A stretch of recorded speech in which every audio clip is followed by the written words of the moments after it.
tercera vez. Buenos días a todos. Les daba las gracias por su presencia. Les doy gracias muy especiales a Felipe González y a José María Aznar.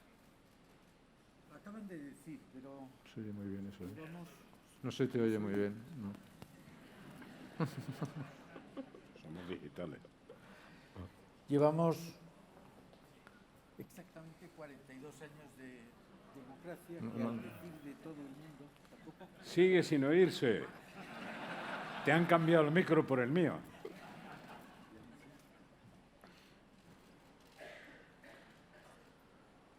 ¿Ya?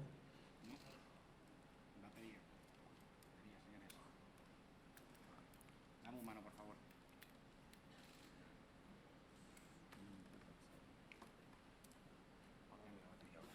Ahora sí. Esta es una cumbre de tecnología.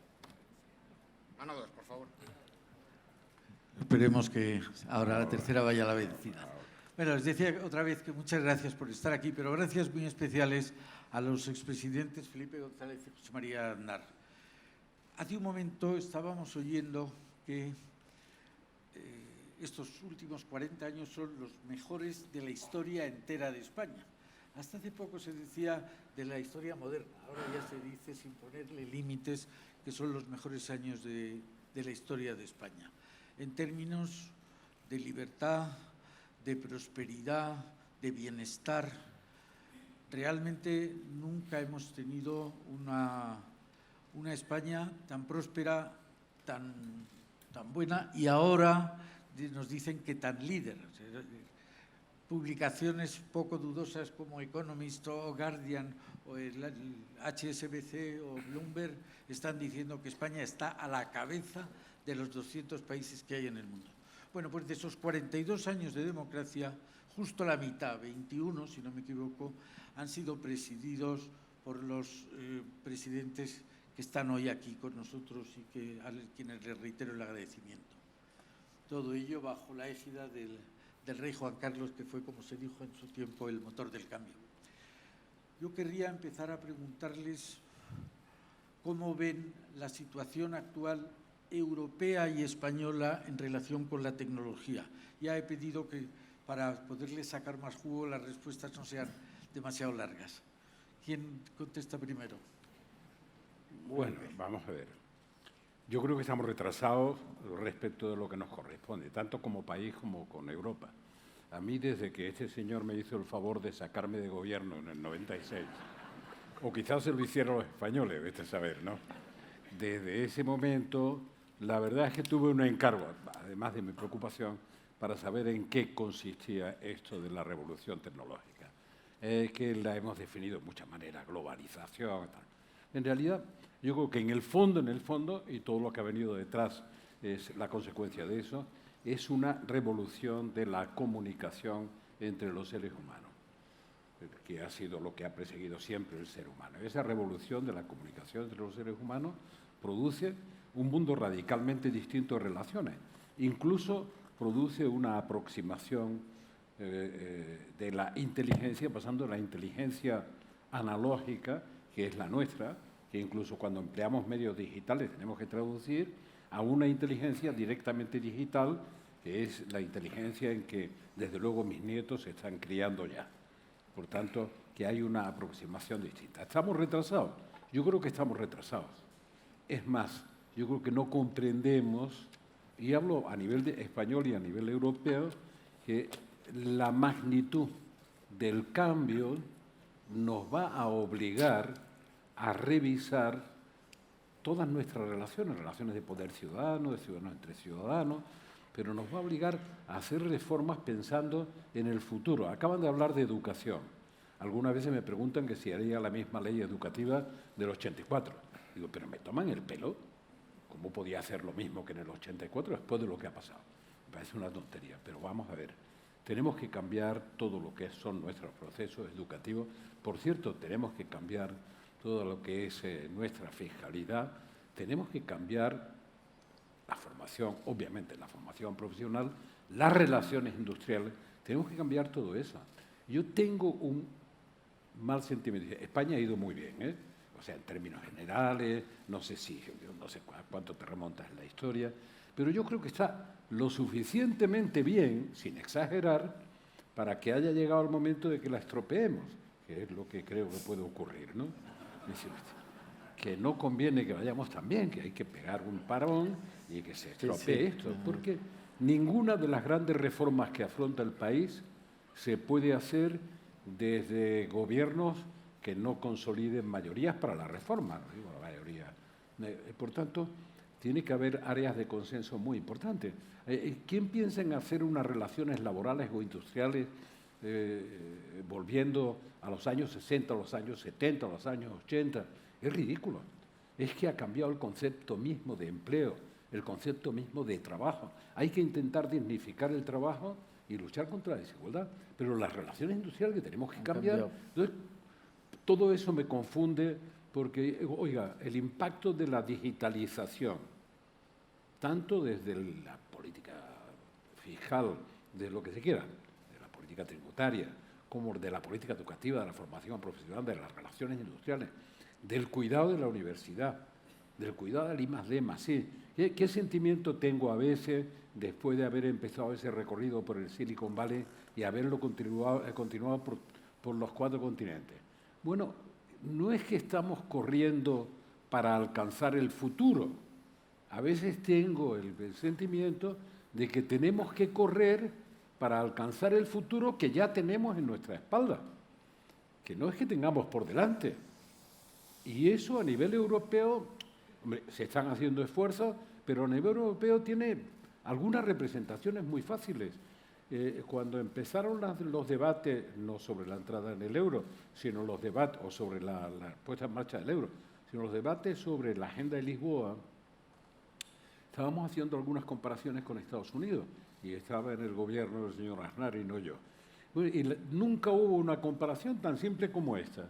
Entre el año 80 y el año 2000, Agenda de Lisboa 2000, y ya estamos 20 años después, ¿qué había pasado con las grandes compañías americanas? ¿Quiénes ocupaban los primeros puestos y cuántas fueron sustituidas? Y al menos el 70% fueron sustituidas por nuevas compañías.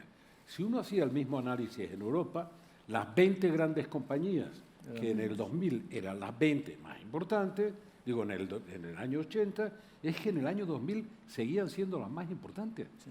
Entonces, en Europa no hay movilidad ascendente y descendente que premie el talento que supone la innovación. Ni la ha habido ni la hay. Tenemos que espabilar, porque lo único que se puede premiar es el talento. Y para la economía digital. Muchas gracias. Más. Yo creo que la foto está muy clara, muy netamente perfilada. Estamos atrás para llegar al pasado. Pues María. Sí, no, yo quiero decir que desde que tuve el acierto de hacerle el favor a Felipe González de sacarle del gobierno, entonces, y pasada la época del gobierno, también, las cosas han cambiado muchísimo en España. Yo creo que continuaron cambiando para bien, pero que efectivamente, de un tiempo a esta parte, pues hemos decidido que si las podemos estropear, ¿por qué no las vamos a estropear? ¿No? Claro. Es decir, cuando uno analiza y decir cuáles son los pilares del éxito de España durante 40 años, se va analizando uno a uno, y entonces piensa que algunos están dedicados a cómo socavar esos pilares de ese éxito, pues llega a la conclusión de que es difícil tomar algunas decisiones. Para mí hay varias cuestiones claves porque no quisiera dar una respuesta muy larga, ¿no? Hace unos meses yo pasé por razones profesionales 3 días en Sydney, en Australia, reunido con las principales compañías de comunicaciones y tecnológicas del mundo, que me explicaban cosas a un grupo de personas de la compañía a la que yo pertenecía y pertenezco. Y la pregunta fundamental es, el 5G, del que estamos hablando, ¿el 5G qué hace? ¿Un mundo más rápido, más veloz o un mundo diferente? Un mundo nuevo.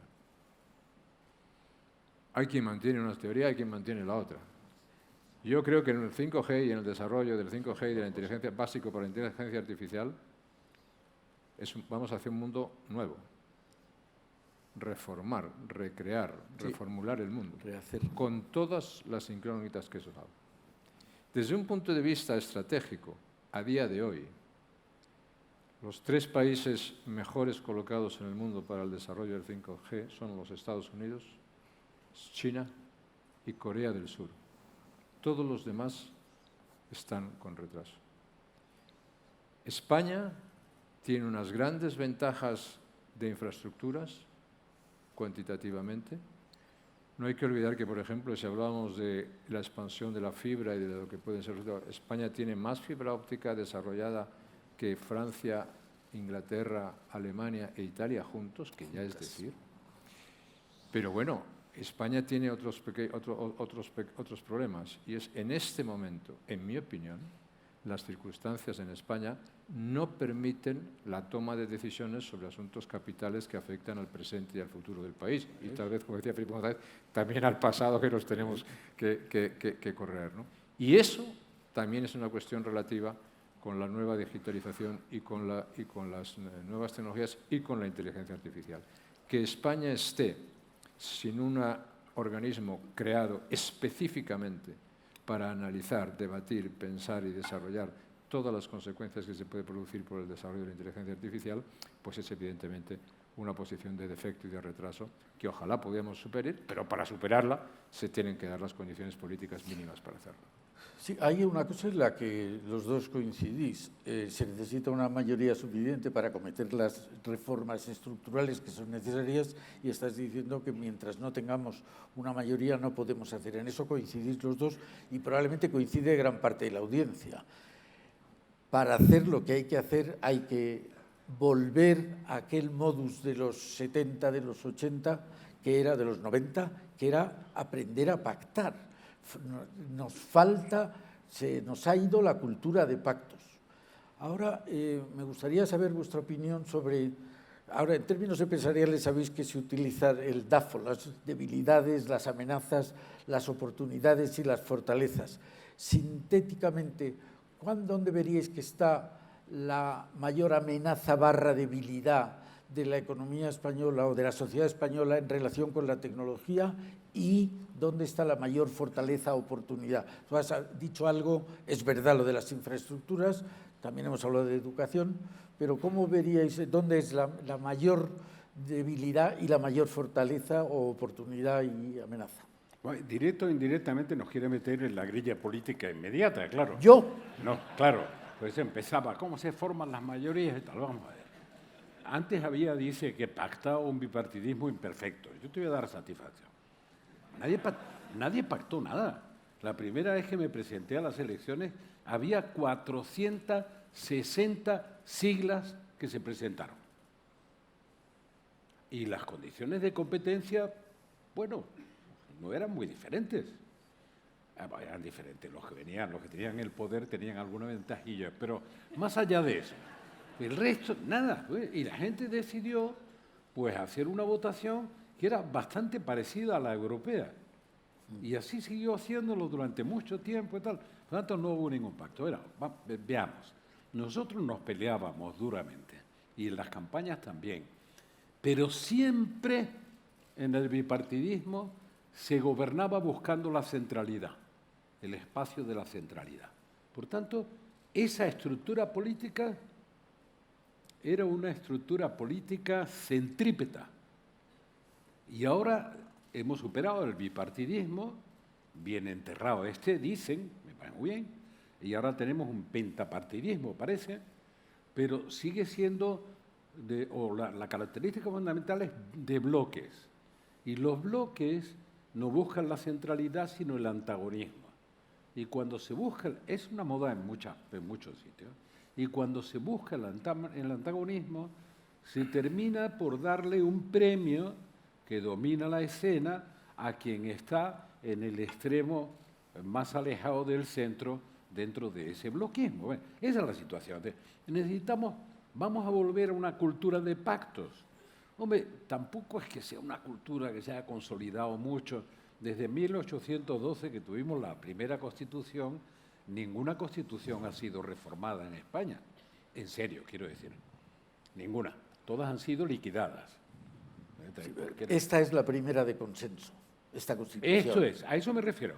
Pues por primera vez tenemos una de consenso. Hombre, cuando hablo de que hacen falta mayoría Ni siquiera estoy diciendo que hacen falta gobiernos de amplia mayoría. No, no, no, no. Hacen falta políticas pactadas y de consenso. Eso de las grandes coaliciones y todo. Puede ser o no, pero lo que hace falta son áreas de consenso. Y en España tenemos, no me voy a meter en los otros temas que serían los que apasionarían no al público, sino a la prensa. Tenemos que de verdad reformular áreas de consenso en las reformas que tienen fundamentalmente que ver con la transformación del mundo por, en el sentido amplio, la digitalización, ya que hablamos de digital.es. Pero es que la revolución es biotecnológica, la revolución, todo no va a cambiar, todo ha cambiado. Y la velocidad de crucero del cambio no es la de la revolución industrial de 1 siglo y medio para que cubra el mundo, 2 siglos, es de una generación. Por eso digo que estamos corriendo detrás del futuro que ya pasó. ¿Hacen falta áreas de consenso? Claro. Todo el mundo dirá, hombre, y en la crisis territorial es obvio, y en la defensa de los valores constitucionales es obvio. Pero más allá de eso, nadie va a hacer una reforma laboral que sirva a los españoles si no mira cuáles son las nuevas realidades que induce esto de lo que estamos hablando. Ni siquiera una reforma fiscal. Pero es que, hombre, tú puedes fiscalizar una empresa cuya materia prima sea el petróleo. Pero las empresas cuya materia prima son los datos personales acumulados que se convierten en esos big data, ¿cómo se fiscaliza eso?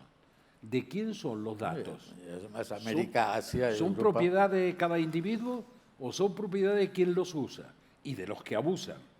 Bueno, tenemos algunos problemillas por resolver, ¿no? María.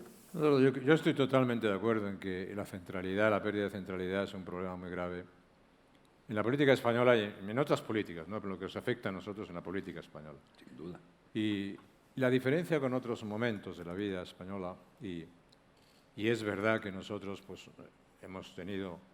nos hemos peleado mucho y nosotros hemos discutido mucho y nosotros hemos hecho debates muy duros en el Congreso de Diputados y tenido grandes discusiones, pero había 2 cuestiones, al menos 2 cuestiones, o 3 si se quiere, 2 cuestiones que eran fundamentales. Una, se hacía en la centralidad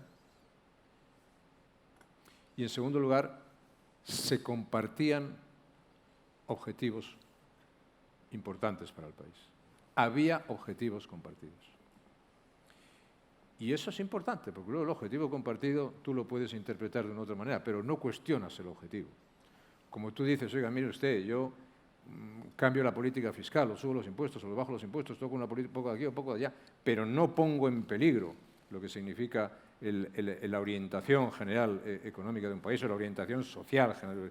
Compartir objetivos y sentar la batalla política en la centralidad a mí me parece absolutamente fundamental para ocuparse de las cuestiones importantes. Vamos a decirlo, yo lo voy a decir con la mayor llaneza posible. Desde hace 5 o 6 años en España no se toma una decisión sobre una cuestión relevante e importante. Y las que se intentan tomar o apuntar van en dirección profundamente equivocada. Pero ¿cómo vamos a tomar decisiones si tenemos la situación actual sin resolver? Pero no solamente tienes que resolver, es que no puestos ya no tener ni un gobierno en España desde hace 3 meses, ni una mayoría conformada, porque no solamente consiste esto en que una persona sea presidente, sino que tenga una mayoría razonablemente constituida, que sea una mayoría razonable para poder tomar decisiones.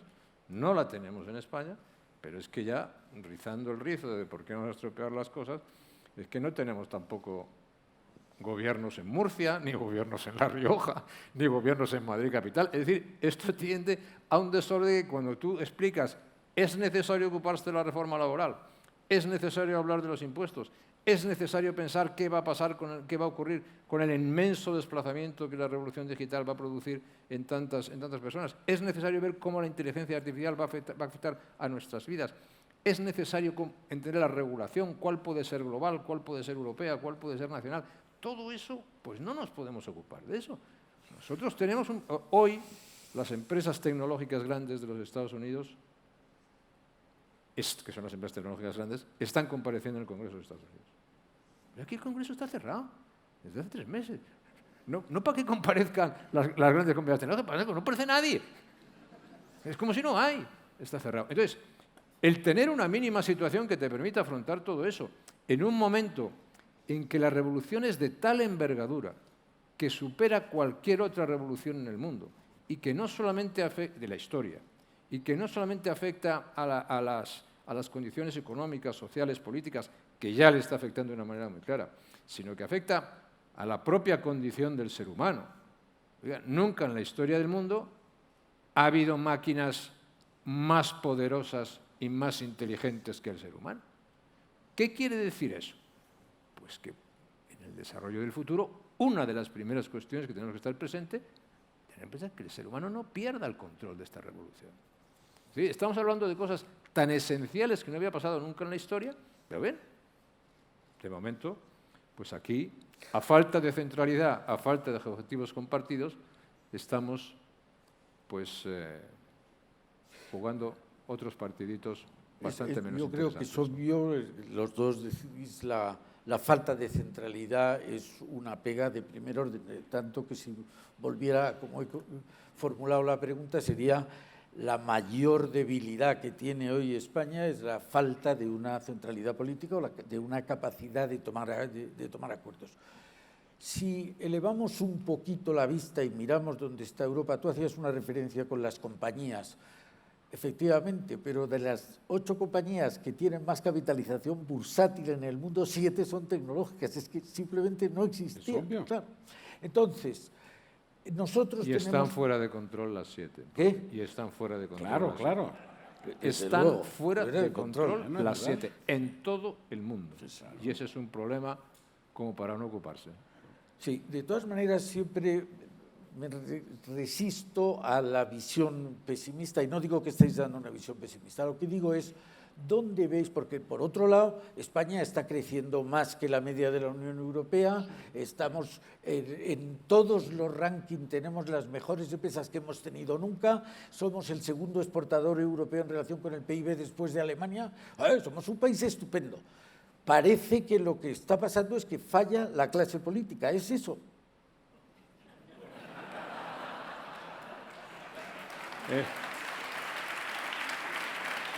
Hombre, Cualquiera te diría que pasados nuestros años lo mejor es no tener gobierno.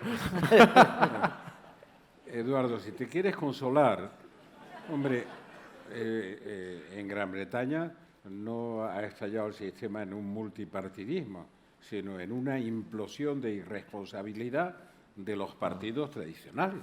Entonces te encuentras con Gran Bretaña, que no hay gobierno, por lo menos identificable. Y que era el modelo. Por lo menos identificable, y hace rato que no lo hay, y el Parlamento, que ha desplazado al gobierno, tampoco hay Parlamento. Pero el Parlamento tiene una enorme capacidad para impedir que se decida algo. Y en esa broma llevan un tiempo. Y se la están jugando muchas cosas. Pero bueno, da igual, pues yo hice la broma en 2015, diciendo que en enero de 2016 tendríamos un Parlamento a la italiana, pero sin italianos para arreglarse entre ellos. Me persiguen desde entonces la prensa italiana y estas cosas y tal, para que le explique de qué va eso, y he tardado tanto tiempo en explicarlo que ahora no se lo puedo explicar, con permiso de Salvini. Porque ahora, imaginaros lo que es ahora el Parlamento italiano, que no está mal, ¿eh? O sea que, vamos a ver, no me quejo más que de mi propia angustia, ¿no? Vamos a decir, terminaremos 2019 y puede que terminemos 2019, por tanto, sitúense en diciembre, habiendo tenido 4 elecciones generales. Puede, es altamente probable. Una cada año. Que es tanto como decirle a los ciudadanos, yo no quiero hablar de los políticos. Cuando yo estaba en la sala de máquinas del Consejo Europeo, decían, políticos los de antes, Adenauer, Schuman y tal. Yo estaba agobiado. Siempre son los de antes, ¿no? Los de antes éramos tan inútiles como los de ahora o tan útiles como los de ahora, no. Simplemente digo que es posible convocar 4 veces a los ciudadanos a que voten en 4 años en elecciones generales, sin reconocer que parece que uno le está diciendo, oiga, voten otra vez hasta que aprendan. Oiga, por favor, Sí, sí, eso es la impresión. Aprenda usted a administrar el voto que le dan. Y por una vez, que yo a veces lo digo, comprendo que me paso, pero lo digo de manera suave. ¿Y qué le recomendaría a usted? Pues no sé lo que recomendar, la verdad es que no lo sé, salvo lo que hacen los maestros y las maestras con los niños en el colegio, ¿no? Es decir, váyase al rincón de pensar. Y cuando haya pensado, cuénteme qué quiere hacer con España. No digo qué quiere hacer con usted, con su partido, con no sé cuál, me da igual.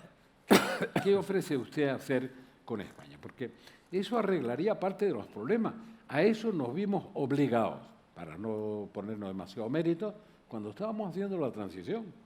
¿Usted qué quiere hacer con este país para el futuro? ¿Que vuelva a las andadas?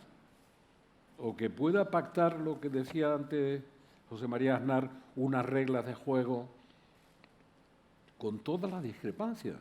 Pero lo que decían algunas veces en una tradición que también se ha roto en Estados Unidos, porque ya aquello del bipartidismo con áreas de consenso, pues tampoco es que se lleve mucho, ¿no? Pero entonces había una cosa que era muy elemental. Oiga usted, con las cosas de comer no se juega, como cualquier buen padre de familia haría. Y vamos a definir cuáles son las cosas de comer. Y en esto no hay juego. Usted no va a depender de que lo tironeen de aquí o de allá. Y eso no es tan difícil. Es un problema de pensar más en el interés general que en el interés particular.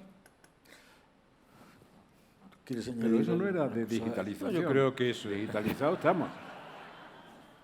No, yo creo que eso es así, ¿no? Que tenemos que empezar a recuperar cuestiones absolutamente básicas y en es un poco los americanos llaman estos días the bonfire of inanities, ¿no? Esta hoguera de disparates políticos que estamos viendo en España yo no la recuerdo, sinceramente, no la recuerdo. Recuerdo momentos mejores, recuerdo momentos peores, pero esto no tiene ningún sentido, ¿no? Y yo creo que, efectivamente, la desaparición de objetivos comunes, la desaparición de alguna idea general de las cosas, la falta de explicaciones de qué es lo que queremos, qué es lo que pretendemos hacer, a dónde nos queremos dirigir, cómo queremos acoplar las cosas y cómo se puede hacer y forjar mayorías sociales, no abusar de ellas, no se puede abusar de las personas, pues es así y yo creo que desde ese punto de vista la responsabilidad política en España es máxima en este momento, la irresponsabilidad política. Sí, de todas maneras, algo de lo que habéis dicho trasciende y es que al final los políticos salen de la sociedad, no son unos marcianos que llegan aquí y no tienen nada que ver con la sociedad, ¿no? Desde luego, pero todos los que empiezan son presuntamente culpables. No se sabe de qué, ya se averiguará, pero el que entra en política ya es presuntamente culpable. Por eso digo que al final es un poco maniqueo, el decir todos somos estupendos y los políticos son muy malos. Pero algo hay que hace que el mood, el estado de ánimo nacional ha cambiado. Yo creo que hay un golpazo, que es la crisis económica, es la mayor desde el crack del 29, y eso nos ha dejado noqueados. Pero han pasado ya 5 años desde el final de la crisis. No solo, en mi opinión, Eduardo, pero también hay que tener en cuenta que, por ejemplo, la economía española crece y tal, la economía española vive mucho más al margen de decisiones gubernamentales ahora que hace día, afortunadamente. Eso es. Y eso es uno de los elementos del progreso del país durante muchos años. Eso es. Y que eso es una gran ventaja y un gran activo para España. Lo que hace falta es que la situación política no vaya perjudicando eso, que lo puede perjudicar, porque la cuestión está, usted está creciendo al 2,4 para este año, al 2,5. Dice, oye usted, y si tuviese las cosas bien, podría aspirar a hacer más cosas, a llevarlo mejor, ¿no? En fin, yo creo que las cosas básicas, esenciales, cuando no están bien arregladas, es lo primero que hay que hacer, ¿no? Y es el comienzo de aprovechamiento de oportunidades para el país, ¿no? Tiene razón, la inestabilidad política, por el momento, no ha afectado a la economía, que también, digamos, muy a la italiana, se ha desacoplado de la dependencia del poder. Pero digo por el momento. Lo que es absolutamente cierto es que una inestabilidad prolongada genera una desconfianza, como es lógico, en los actores, en los inversores, etcétera, que la terminas pagando y la terminas pagando muy cara. ¿Viste? Pero es evidente que estamos disfrutando todavía de un cierto desacoplamiento, porque antes España era un Estado muy fuerte, muy centralizado, donde nadie se movía, no se movía ni una hoja sin el permiso del que mandaba. Por fortuna, eso ha ido desacoplándose y estamos en ese sentido mucho mejor. Pero hay una convicción, que con eso rematabas, que yo creo que compartimos. La política puede ayudar sensiblemente a estropear lo que va bien si no lo hace bien. Totalmente. Entonces, es muy difícil que mejore la tasa de crecimiento porque estamos... Pero marginalmente la puede mejorar si genera más confianza porque atraerá más inversiones. Lo que no cabe duda es que si no se resuelve la crisis política, terminará por afectar no solo a eso. A mí lo que me preocupa además que afecte es a las reformas que de verdad tenemos que hacer para intentar acercarnos al futuro que tenemos ya casi por detrás. Y esas reformas son reformas estructurales, por favor, no son las reformas de una minoría, no son las reformas de un bloque contra otro bloque, son reformas absolutamente transversales. Y mientras que no nos demos cuenta de eso, esto no va a servir para nada, porque este no es un problema ideológico. Hay algunos que comportan un poco de ideología. Sí, pero básicamente digo, no es... Algunos de esos, digo, por ejemplo, los datos personales, ¿de quiénes son? Son propiedad del individuo. Hablo de propiedad en el sentido del derecho civil que Alfonso de Cossío me enseñaba. Pues si son la materia prima de Facebook, que además si para colmo hace su moneda, ¿para qué quieren Estado? Si tienen la materia prima, que somos todos nosotros, y la usa como le da la gana y tal. Pero si son una materia prima, ¿por qué no hay un trato respetuoso de acuerdo con nuestra propia cultura de esa propiedad personal del dato? Porque la revolución que se producirá con eso, un recorrido muy largo, será definitiva. Es que las compañías más exitosas del mundo viven de un intangible, parece, pero que es bien tangible para cada uno de nosotros, que son los datos personales, acumulados en Big Data. Dice, y eso no tiene ni fiscalidad, ni control, además se usan como se quieren. Nada. Prueba de ello lo estamos viendo. Hombre, algo de marco regulatorio tendrá que haber, ¿no? Sin duda. Sin duda. De lo que decías, hace una semana, el banco más grande del mundo, que es el Hong Kong Shanghai Bank Corporation, ha sacado, que lo hace todos los años, el índice de los países del mundo donde se vive mejor. Hace un índice. Entonces, España es el cuarto, pero toma en cuenta 15 parámetros. Pero este es el mejor. Espérate un segundo. El cuarto. Espérate. El que puede vivir aquí vive mejor que en ningún No, otro. pero espérate que termine. Dice, si le quita usted la inestabilidad política, es el primer país del mundo para vivir. Te digo. Es decir, que parece que hay un acuerdo común de que la inestabilidad política nos hace mucho daño, o mejor dicho, como tú has dicho, nos puede acabar haciendo muchísimo daño. Ahora, hemos pasado el tiempo, pero hay dos cosas. Primero, que no es frecuente tenerlos a los dos juntos. Segundo... No digas eso, que cada día se hace más frecuente. Estamos los dos preocupados, porque además nos ponemos casi de acuerdo. Por eso, esa era la segunda cosa. Esto va mal. Y sobre todo, tal como van las cosas por ahí, por el país, vamos a hacer de museo. Nos van a enseñar ahí como... Habéis empezado diciendo, hablábamos de los pactos, yo creo que sois la imagen viva de que es posible llegar a un acuerdo. Pero aunque yo creo que a nadie le importará retrasar hoy un poco el almuerzo, pero hay una última pregunta, si no os parece mal, que es... Pero no mucho, porque siempre habrá alguno que diga, y nos dejaron con hambre, o sea que no. Sí, estás analogizando, no digitalizando, pero sigue, no pasa nada. Pero es que yo tengo, mi manera de pensar ya es analógica, es de discurso, Claro. no es de estrella. Cuando me di cuenta que yo era viejo intelectualmente es cuando cogí un prospecto de instrucciones de una estupidez y no lo entendí, de una radio del coche. Hay un menú y otro menú y otro menú y al cabo de 4 páginas no sabía de qué estaba hablando. Soy absolutamente analógico, pero siendo analógico, Si pudierais tomar una primera medida que encauzara esa situación actual negativa, ¿cuál sería? ¿Sí te registro? No, no osaría yo decirlo, de verdad, además te lo digo, y sé lo que haría, pero no lo voy a decir, bueno, me la cargo. No, vamos a ver. Mira, yo me di cuenta de que era viejo, no cuando comprendí que era analógico, lo cual es obvio. No. Cuando miré para el suelo para saber dónde ponía el pie para no caerme. Digo, me voy a tropezar y estaba jodiendo, ¿no? Bueno, entonces me di cuenta de que era viejo. Y cuando uno mira demasiado para el suelo, pierde el horizonte. Sí, eso es verdad. Y eso es lo que le pasa a las sociedades viejas. Y lo que le está pasando a la sociedad europea es que ha envejecido. Y mira demasiado al suelo, está demasiado temerosa y por tanto pierde de vista el horizonte. Pues yo la verdad es que me siento muy joven, pero no voy a decir lo contrario. Pero tú es que haces mucho ejercicio. No, Pero no, intento entender lo que pasa en el mundo, que es lo mínimo que se puede pedir, yo creo, a una persona sensata, ¿no? Entender lo que pasa en el mundo, ¿no? Y estoy muy de acuerdo, para hacerlo de esa manera, con lo que se ha dicho antes. Los datos personales, que son la base fundamental de la economía digital, son de las personas. Punto primero. Punto segundo. No puede haber un mundo digital sin reglas.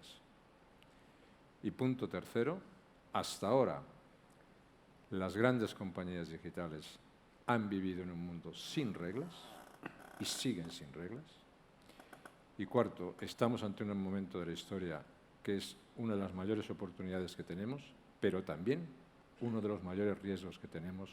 Porque bien haríamos las personas que podemos decir todo, no encontrar recetas sencillas, que además, como ha dicho Felipe González, si las explicas, son recetas que se vuelven peligrosas para resolver algunas situaciones, ¿no? Pero sí el decir, es posible tener objetivos comunes, es posible estar en el espacio de centralidad, es posible entenderse, es posible dedicarse a las cuestiones serias que los países necesitan.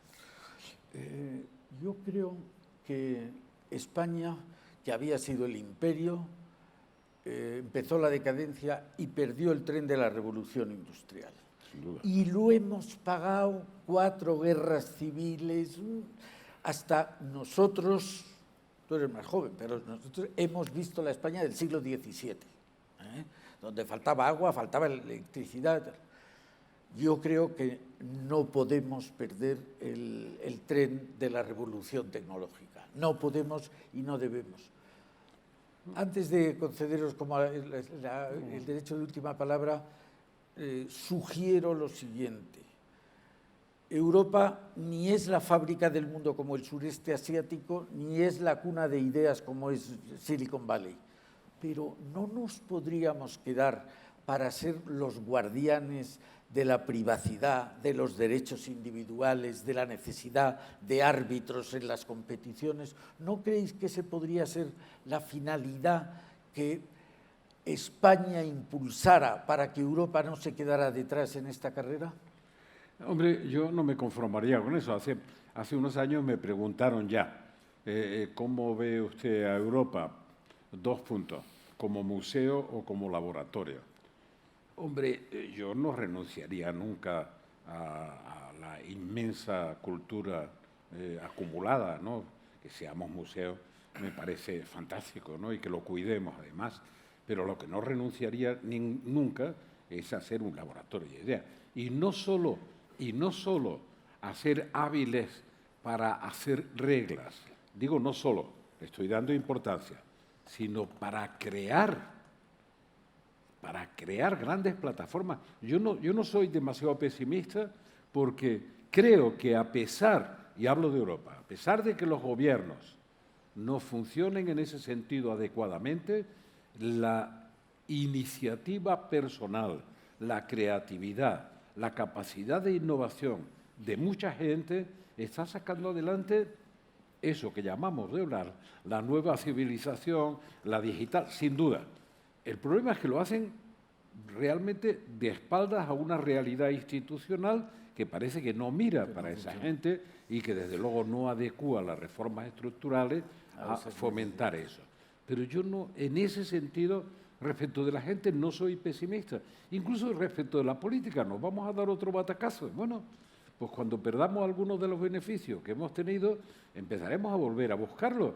Este es el maldito ciclo, algunas veces me acuerdo de lo de América Latina. Dice, oye, ¿por qué la gente se pelea por la democracia cuando la pierde y la desprecia cuando la tiene? Esto es una cosa como increíble. Dice, los jóvenes salen a la calle y se juegan la vida en Caracas, pero a la vez desprecian la democracia allí donde la disfrutan, que es una cosa como muy rara, ¿no? Pero bueno. José María. El talento no tiene fronteras y por lo tanto el talento hay que buscarlo.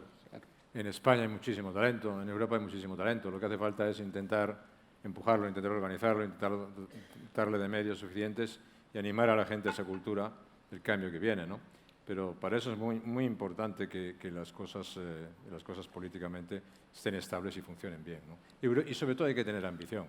Europa no puede resignarse a mirar las cosas como fin, ¿qué me toca a mí de la gran confrontación estratégica entre Estados Unidos o China? ¿Qué me toca a mí de una revolución tecnológica digital en la cual no ocupo una primera plaza, ¿no? Tiene que tener una ambición mayor, ¿no? Y las personas que hemos tenido ambición, sabemos que la ambición no es una cosa negativa, es positiva.